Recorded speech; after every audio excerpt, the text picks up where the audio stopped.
It's a lovely morning and warm welcome to the program. Kunle Ariyo is my name. Empowerment is a critical issue in poverty reduction, unemployment, and sustainable development. Development experts have established that the quickest way to poverty alleviation is to provide soft loan and gainful employment. Any intervention that fails to account for these variables will not achieve the optimized level of impact. The school feeding initiative is aimed to address these, stimulate local agricultural production, and boost the income of farmers by creating a viable and ready-made market, thereby improving family and local economy. So this morning we're taking a look at the feeding program and the launch to one that will take place very soon and the impact that will be to the state economy. My kids are already here. We'll take a break now. When we'll come back with the grand running, please just stay with us.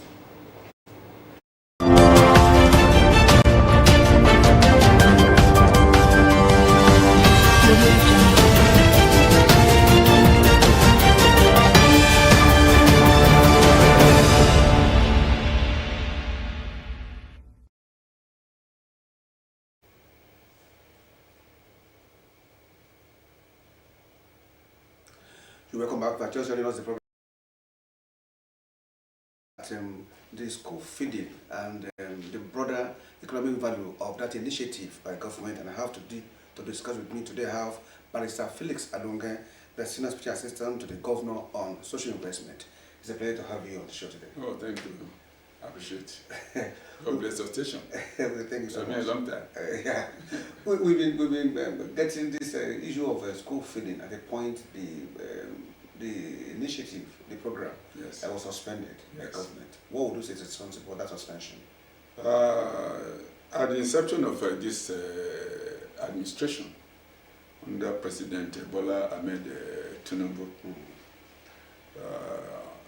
based on the focus of the administration on the renewed hope, and most of the programs have been subjected to review for better performance for the interests of Nigerians.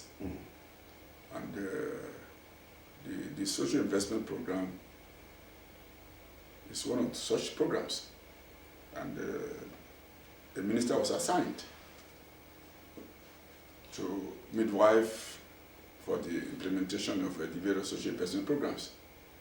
But along the line, there were certain problems that were discovered that they need to be streamlined so that all the various programs will be to the benefit of Nigerians.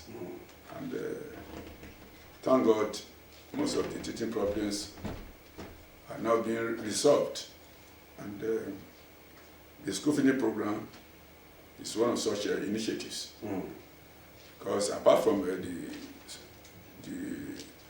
National Home Growth School Feeding Program, we have the conditional card transfer, we have labor-intensive work, we have JIP, Government Enterprise and Empowerment Program, and you have the Empire. Those are the 5 social initiatives as an interventionist program to assist the poor and the vulnerables and the unemployed youths in Nigeria. So far, so good, because of the interest of Mr. President in ensuring that at the lower ladder of educational system in this country, at the level of primary school, that looking at what are the various efforts to ensure that primary education is given a prime place. And one of such things is to ensure that to assist the parents, particularly the vulnerable ones, who have their children or works in primary schools. And that and one of such initiatives is the provision of one nutritional menu on the working days for our pupils in the public primary schools. It is not only the infrastructure within the school system that make up the school system, and the children must be able to feed well. And you know that because of the poverty condition of most Nigerians, this time around, government has actually come to intervene. I will come to this intervention of government, but let's take a look at what actually happened in the past. Why there was the need for government to actually suspend the program. Because we're also part of that team that's also handling the program in your state. What would you say are these 13 problems that you talked about? You know, the home growth school feeding program is a national program, which is being implemented across the 36 and FCT. And those states is the greatest beneficiary, is one of the greatest beneficiaries of the program, because it has assisted us. One, increase in enrollment, and at the same time ensure that improvement in our local economy, particularly those who are in the agricultural sector, so that the farm produce are being patronized. But in the process of implementation, there are some, we experience certain problems. And those problems are now to be addressed. And that is why for the past 2 weeks now, in Ondo State, in order to have you been able to identify this? Yes, so we have been able to identify the problems. Okay. It's not the problem of funding that is the problem. It's no. It's not an issue of problem. It's not purely administrative aspect of it. Okay. So that is a way that the federal government want to have to streamline it, so that the program is going to be relaunched by Mr. President.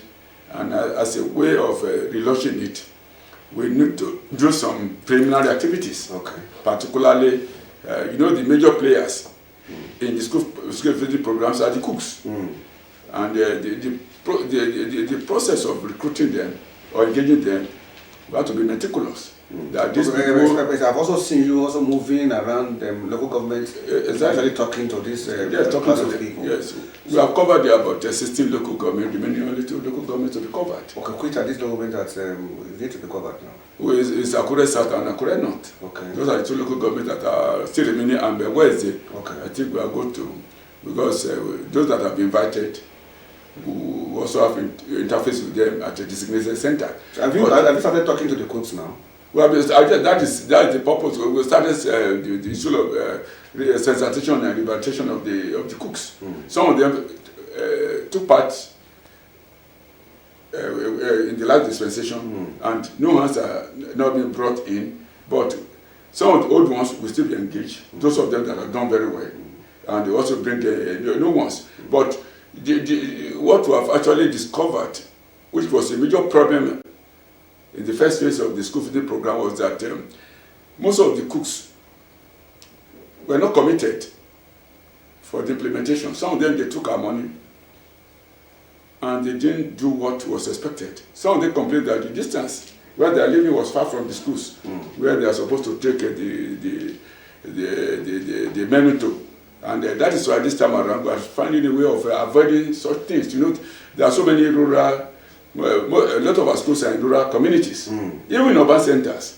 We have to be very, very careful that the schools, the residents of the cooks are not far from the school where they are supposed to take this photo, because of the cost of the transportation, particularly this critical period. Okay, I also know that I'm also aware that the cooks also complained of not getting their money in time, and which also had to do with documentations, proper documentation of the schools. Are you also addressing that now? Let me even, because it's good, it's a good education to the potential cooks. On the issue of where to be located, which schools for them to be assigned. Okay. Like we're in Odigbo local government on Friday.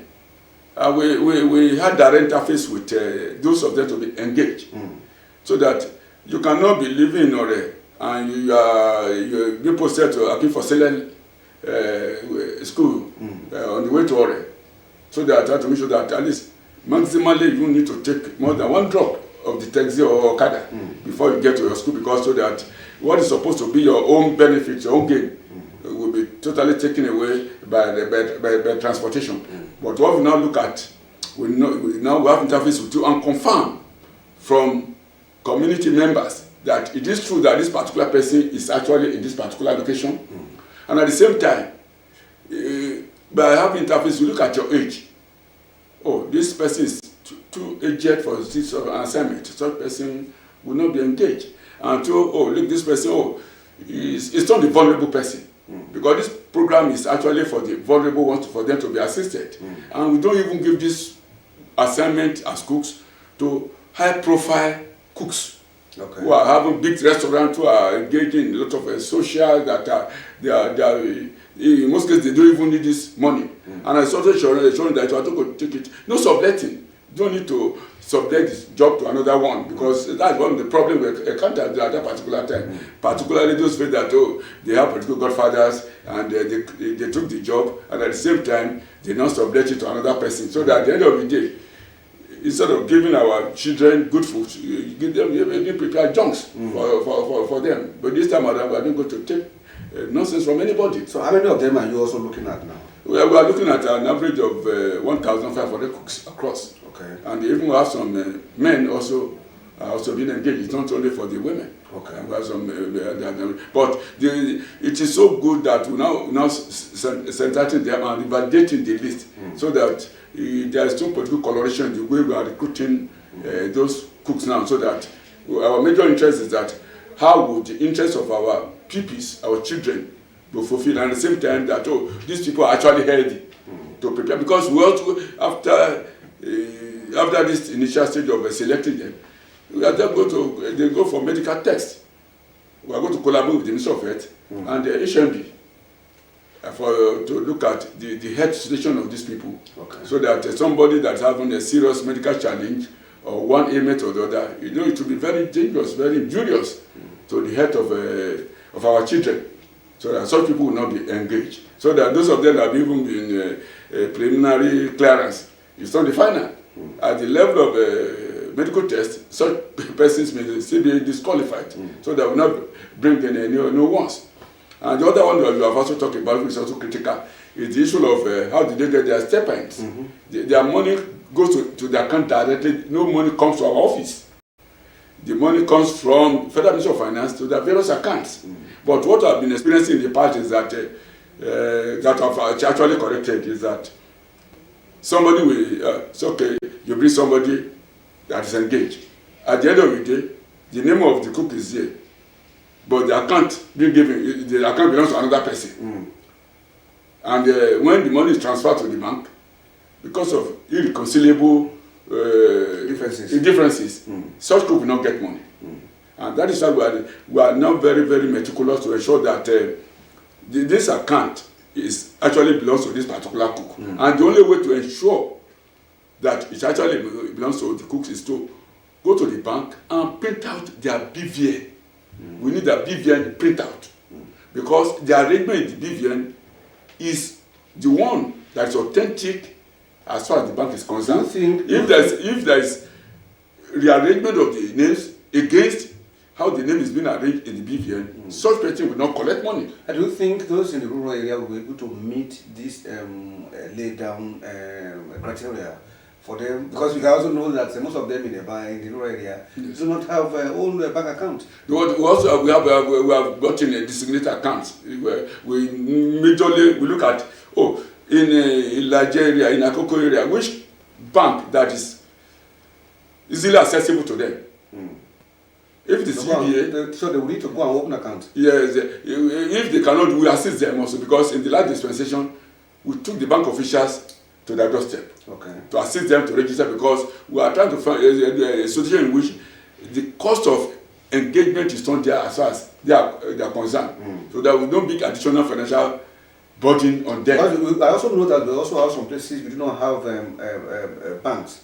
It's not that so. It's not common in those states. At worst, we have two major banks in a particular local government, and when we look, just got like in Akoko now, we ask them to use UBA of First Bank, so that if you are in a career, all those from Okeagbe, all those places as this, they can easily get to a career and get their money, and have contact with the bank to collect their money. And they always receive a lot. I don't also see that as a challenge. For somebody coming from Okabe to go and get money from Okabe. Even Okabe, they also have most of those banks. They have First Bank, they have UBA, those places. Okay. So that what we have actually make it convenient for them. So that we look at the bank that's closer to them to make sure that they are able to get their money for the preparation of the menu.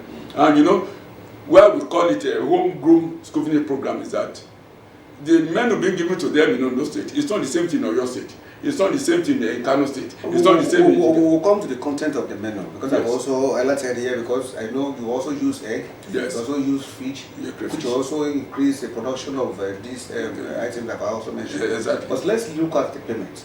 Yes. Now the economic reality Yes. will also dictate that what you were paying there will not be the same again. Exactly. Are you also thinking in that direction? Yeah, that one is even virtually being concluded at the federal level. Okay. But because the issue of costing, Because we have been involved. I ask you because I know that there were some people who also complained Yes. about the money being given to them. Because that of it was not even various, enough for them. but this time around, the money will be adequate enough because they have been able to look at the price indices of various items.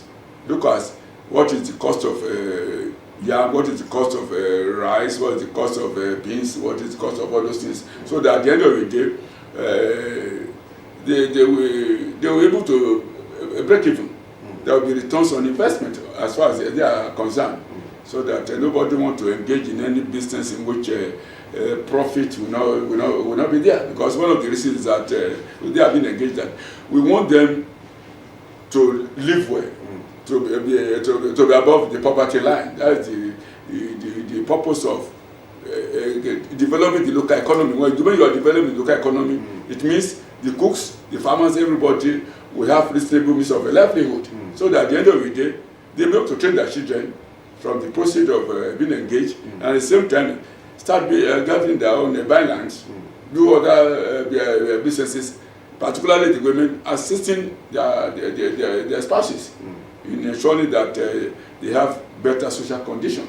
That is, but now at the national level, and all of us who are the focal persons who are engaged in this particular program, there are a lot of meetings that have been held, looking at what is the price of rice in Ondo State, what is the price of beans in Kano, so that at the end of the day, they look at the aggregate and get a figure.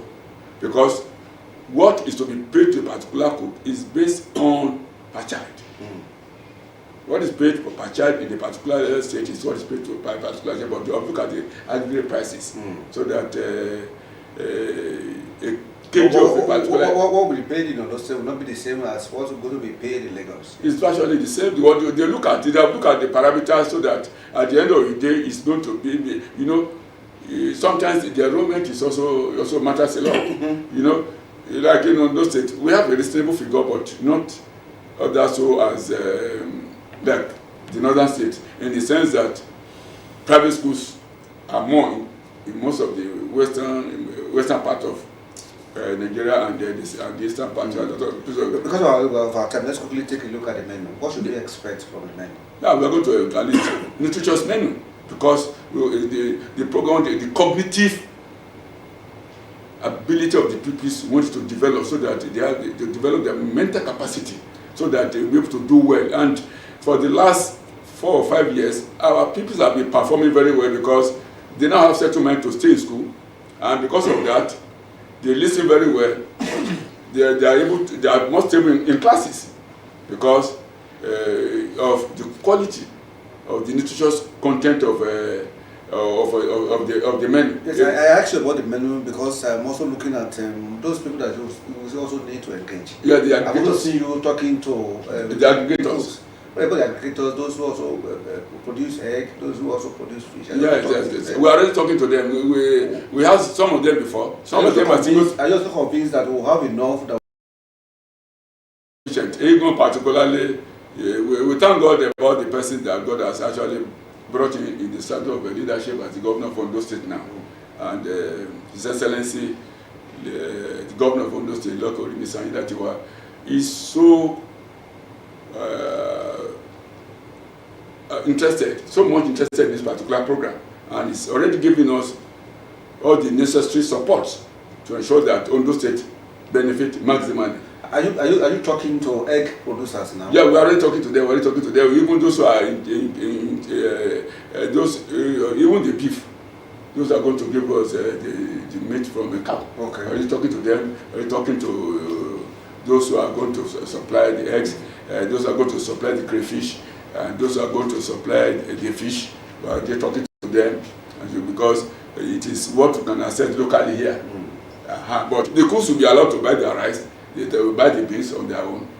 But like the meat, like the egg, like the crayfish, you have a greater supply, and it is actually helping the local economy. And in most cases, we patronize, go to the association, so that meat, what do they call them, those in charge of who are selling meats in the market, we go through the state association.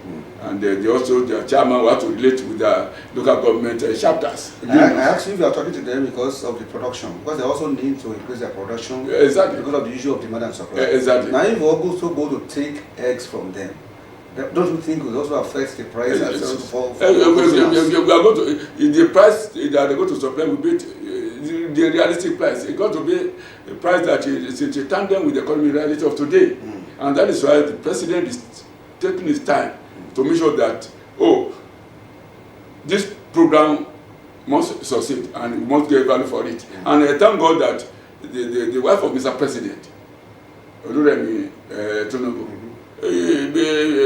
on the sideline at the United Nations, in the 79th United Nations Assembly, she appealed to nations that Nigeria need assistance, because the school feeding program is being taken seriously as one of the major social investment programs. So as a way of improving education, having a standardized education at the primary school level, because if the primary school is well standardized in terms of we have children living well at that particular level, the other structures of education will be well taken care of. The question I actually ask is this: if you now go to egg producers and also buy all the eggs that they have, yes, what about other consumers? Will it not also affect them? That's why I ask you about it's okay. It's a way that more producers, poultry farmers, we need more. We need a lot of them in that business. Exactly. It's a way of boosting our agriculture, exactly, particularly in the area of poultry production. Exactly. And the same thing even for cow, the same thing for crayfish, the same thing for fish. We need more people to also go into yes, it's at least because agriculture is the engine to the economy of any nations in the world. So when should we expect to get a relaunch? We are expecting that very shortly. Mr. President and the minister in charge of finance and the coordinating minister for economic something they already work on it, and the same thing, the issue of having our minister, I think it will be resolved very shortly. For now, we don't have any substantial minister in charge of humanitarian affairs. Should we also expecting other segments of social investments? Even right now, even we have started, those of them that we own started statements, particularly the cash transfer. We have commenced payments last week. And the LIPW, those who are also engaged in public works, this week we will also start paying the backlog to them, so that they should be rest assured that with Governor Aiyedatiwa, they are home and dry. That His Excellency has given us more than 100% support, and that is why he has put capable hands in the social investment programs, and on a daily basis he's on track with us, and he's actually following us. Thank you so much. We'll also keep up on that program to ensure that more people in Ondo State actually benefit economically from that program. I want to thank you so much for sharing your thoughts with us today on the show. In the last 25 minutes also, I've been speaking with Barrister Felix Alonge, the Senior Special Assistant to the Governor on